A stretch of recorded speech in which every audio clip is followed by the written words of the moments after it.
கீரைனா மசியல், பொரியல், கூட்டு இதுதான் செய்ய முடியுமா? வேறு எதுவும் செய்ய முடியாதா? யார் சொன்னது?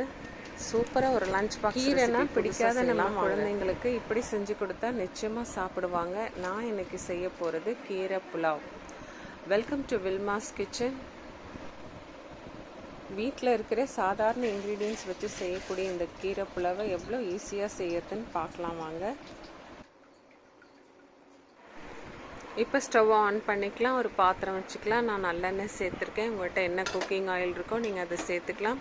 1 ஸ்பூன் கடுகு, 1 ஸ்பூன் கடலைப்பருப்பு, 1 ஸ்பூன் உளுந்து போட்டு பொன்னிறமாகிற வரைக்கும் வறுக்கலாம்.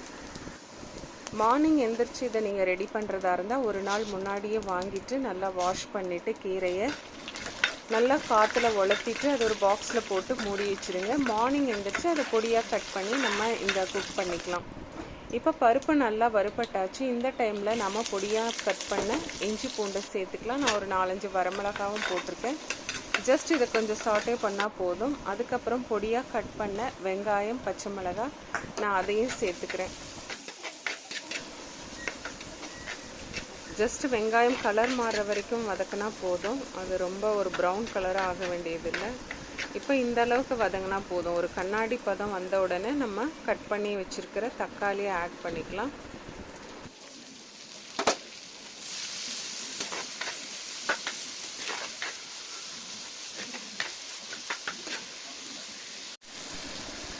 இப்போ இதில் 1 ஸ்பூன் உப்பு சேர்த்துக்கலாம். தக்காளி நல்லா மேஷ் ஆகிற வரைக்கும் இதை நம்ம நல்லா வதக்கலாம்.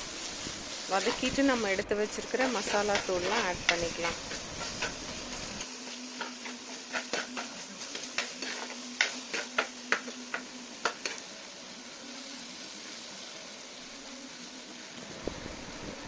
இப்போ 2 ஸ்பூன் குழம்பு மிளகாய் தூள், 1/2 ஸ்பூன் காஷ்மீரி சில்லி தூள், 1/2 ஸ்பூன் மஞ்சள் தூள் சேர்த்து இதை நான் ஜஸ்ட்டு ஒரு சாட்டே பண்ணிக்கிறேன். ரொம்ப நேரம் வேண்டாம்.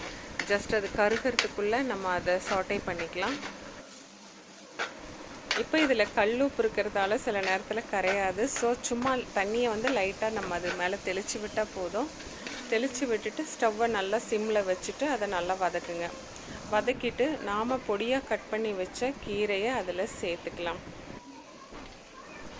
நான் இன்றைக்கி எடுத்துருக்கிறது அரைக்கீரை. உங்கள்கிட்ட முருங்கைக்கீரை, பாலக்கீரை, சிறுகீரை, பொன்னாங்கண்ணி இந்த மாதிரி கீரையில் எந்த வெரைட்டி இருந்தாலும் நீங்கள் அதை சேர்த்து தாராளமாக இந்த டிஷ்ஷை பண்ணலாம்.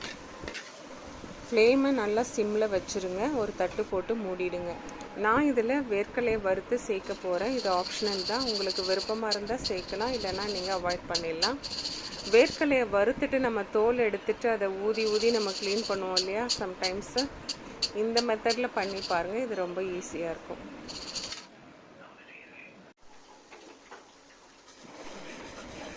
இப்போ நல்லா கீரை வதங்கியாச்சு. நான் வேர்க்கலையை கொஞ்சம் நல்லெண்ணெயில் வறுத்து அது கூட நான் சேர்த்துக்கிறேன்.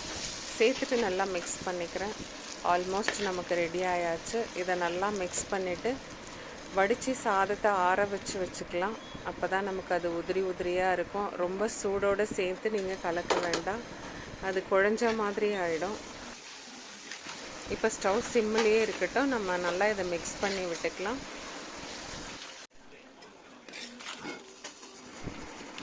இப்போ நமக்கு கீரை புலாவ் ரெடியாக இருக்குது சர்வ் பண்ணுறதுக்கு. இதை நீங்கள் லன்ச் ரெசிப்பியாகவும் யூஸ் பண்ணிக்கலாம். அண்டு ஸ்கூலுக்கோ இல்லை ஆஃபீஸ்க்கோ கூட நீங்கள் இதை கொடுத்து அனுப்பலாம். இது ரொம்ப ஹெல்த்தியான அண்ட் நல்ல டிஃப்ரெண்ட்டான ஒரு டேஸ்ட் உள்ள ஒரு கீரை சாதமாக இருக்கும். குழந்தைங்களுக்கும் இதை விரும்பி சாப்பிடுவாங்க. இந்த வீடியோ நிச்சயமாக உங்களுக்கு யூஸ்ஃபுல்லாக இருக்கும்னு நம்புகிறேன். ஸோ லைக் பண்ணுங்கள், ஷேர் பண்ணுங்கள் அண்ட் என்னை ஃபாலோ பண்ணுங்கள். நம்ம வில்மாஸ் கிச்சன் யூடியூப் சேனலை சப்ஸ்கிரைப் பண்ணுங்கள். உங்களுடைய அப்ரிசியேஷன் அண்ட் சப்போர்ட் எனக்கு ரொம்ப முக்கியம். இன்னொரு சூப்பரான வீடியோவில் நம்ம மீட் பண்ணலாம். Until then, it's goodbye from Vilma.